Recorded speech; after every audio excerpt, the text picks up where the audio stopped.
Welcome back. Thank you for staying with the Hot 7 Nightly News.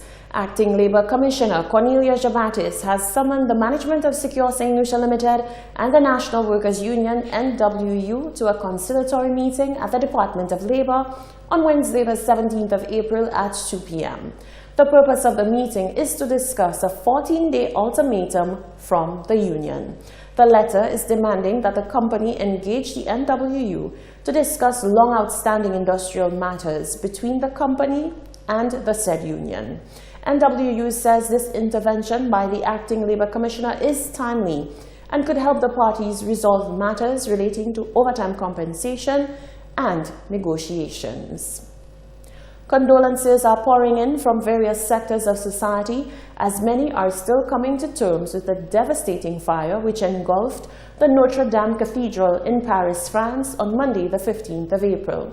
Many are touting the work of the Lord as the iconic structure is said to be structurally stable and most of the artifacts are being reported as safe from the massive fire. Solange Alfred tells us more. Mere days before Easter, the Notre Dame Cathedral suffered severe damage after a catastrophic fire tore through the roof and iconic spire of the building. The 850-year-old structure housed a number of invaluable historical objects, including the crown of thorns, said to be a relic of the Passion of Christ. Messages of condolences have since been flooding into the country of France, as well as to members of the Catholic religion. Included in the outpouring was a message from our very own Prime Minister, Alan Shasney, during the April 15th budget address. Hopefully, all of my colleagues in Parliament would join me in our expressing our deepest sympathies to the government of France and also to the Vatican for what appears to be a catastrophic loss today for a incredibly historic site called Ile de Notre Dame. For those who did not know, the church caught a fire midday today, and unfortunately it would appear from the pictures that I've seen, Mr. Speaker, that a substantial amount of loss has been experienced.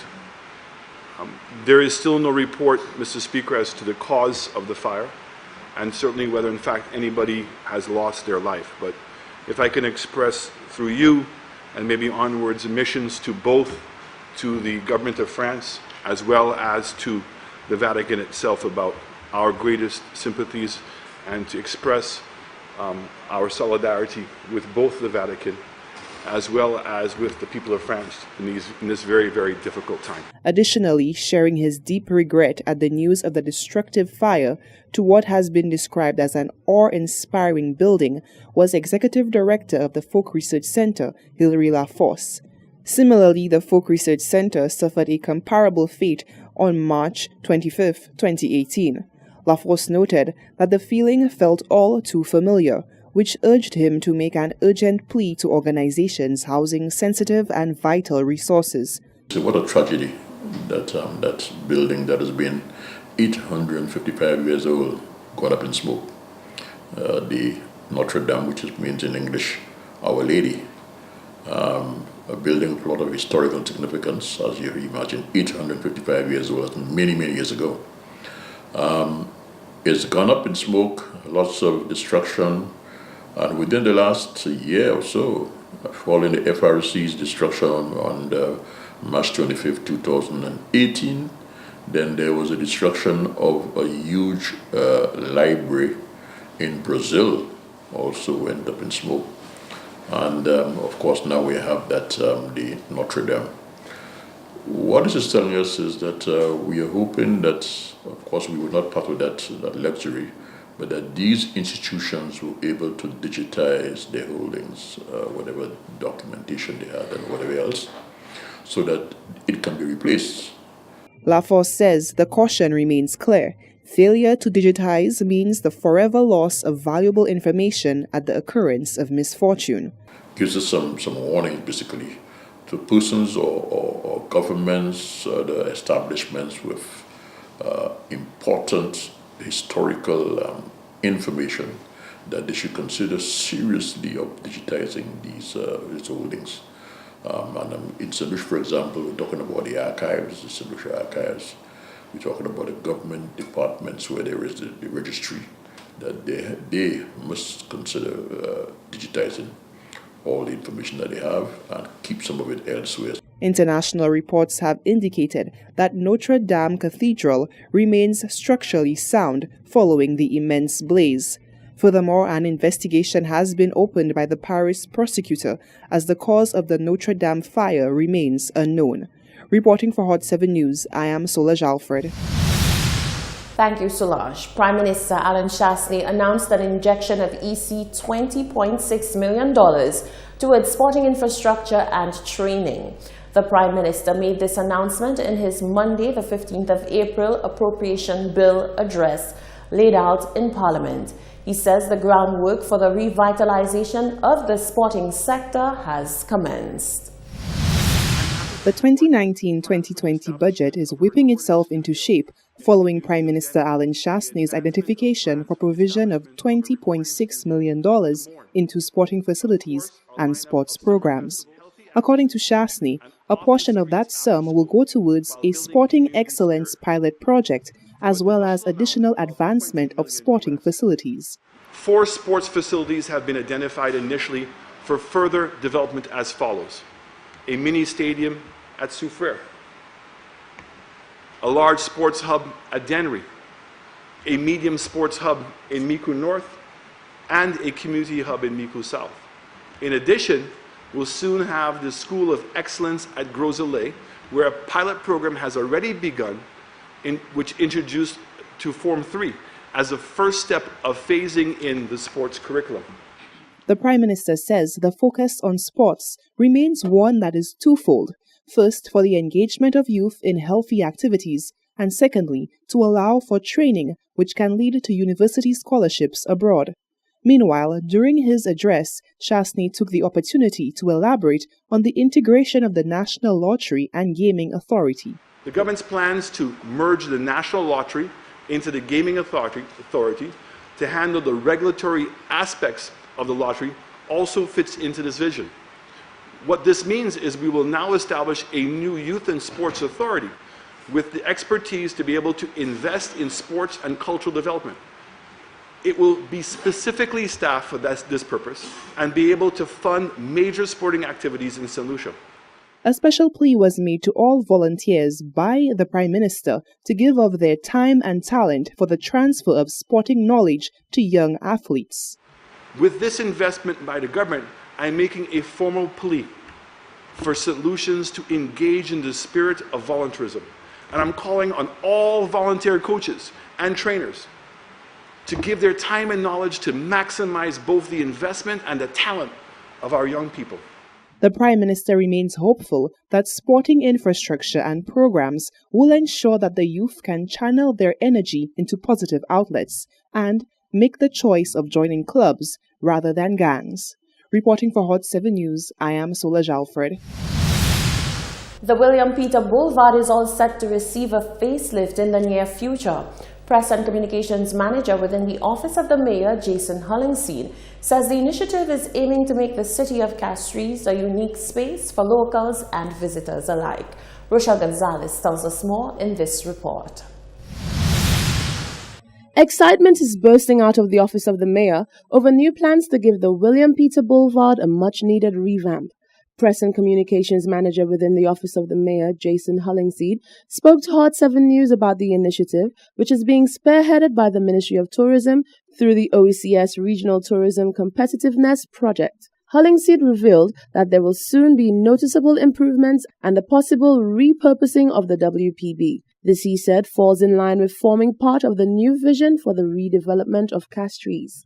Recently, Mayor Francis alluded to what his own vision was for the boulevard in terms of it being, a free-flowing space where we could also incorporate, an area catering to local talent and entertainment, also in terms of, the roadside cafes and, gazebos and what have you.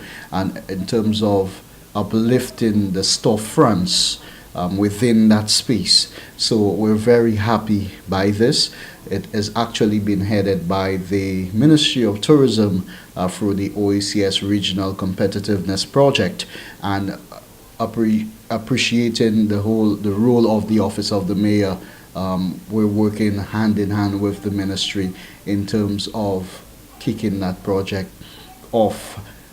Central government as well has a great role to play. The press communications manager said the WPB encompasses numerous business houses, and so plans cannot be rushed or executed haphazardly. I had the opportunity of participating in 2 such consultations where we had a number of persons giving the idea of what it should be.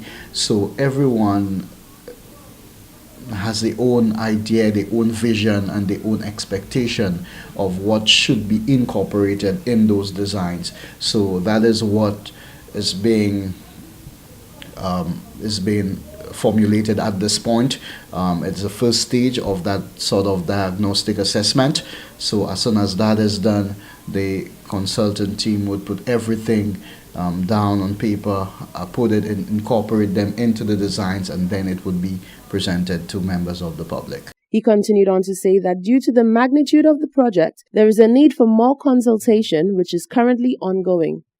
As we speak, there are a number of consultants on the ground and experts, and those persons are dialoguing with, certain sections of society, members of the public, members of the business community, we also with the various associations, so that they get a clear understanding as to what persons really want to see as part of the design and plans for the William Peter Boulevard. Hollingseed said the government, through their role in this initiative, has indicated that they have a vested interest in creating developments to benefit the people of St. Lucia. Reporting for Hot 7 News, I'm Rochelle Gonzalez.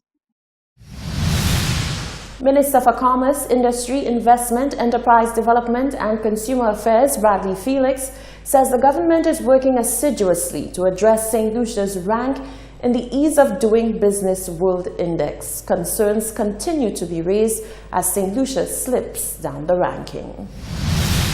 The Ease of Doing Business Index ranks countries against each other based on how the regulatory environment is conducive to business operation. Economies with a high rank, 1 to 20, have simpler and friendlier regulations for businesses. St. Lucia is ranked 93 among 190 economies in the Ease of Doing Business, according to the latest World Bank annual ratings. The rank of St. Lucia deteriorated to 93 in 2018 from 91 in 2017. Ease of Doing Business in St. Lucia had averaged about 64.9 from 2008 until 2018, reaching the all-time high of 93. Minister for Commerce, Industry, Investment, Enterprise Development and Consumer Affairs, Bradley Felix, explained why moving up the index is such an uphill battle for St. Lucia. I am on record and indicating, Mr. Speaker, that while we are working to improve that particular ranking, what is happening in the world, Mr. Speaker, is that a lot more societies are moving at a lot faster rate than us in implementation. Some of the indicators, just to indicate where we are not performing well, is 1, getting credit, resolving insolvency, registering property, protecting minority investors, and trading across borders. Nonetheless, he says important interventions have been made to simplify business processes, in particular the basic getting electricity indicator. It has been reduced from 10 to 5 days. Extension of the land register is valid from 5 days to now 1 month. And Compete Caribbean Grant Fund, a project secured to promote the online service offered at the Inland Revenue Department and therefore enhance the paying of taxes indicator. We currently ranked at 73 in 2019. Felix says there is also concerted effort to bring St. Lucia in line with best practices in terms of a legal framework that promotes alternative dispute resolution. In 2019, St. Lucia ranked 75 out of 190 in the Enforcement of Contracts indicator. This was mainly because of the length of time it takes to resolve a dispute, 645 days in St. Lucia, as compared to the best practice of 164 days. The government is hoping that with these interventions, St. Lucia can have a better standing on the Ease of Doing Business Index. You're watching the Hot 790 News. Stay with us. There's much more coming up after the break.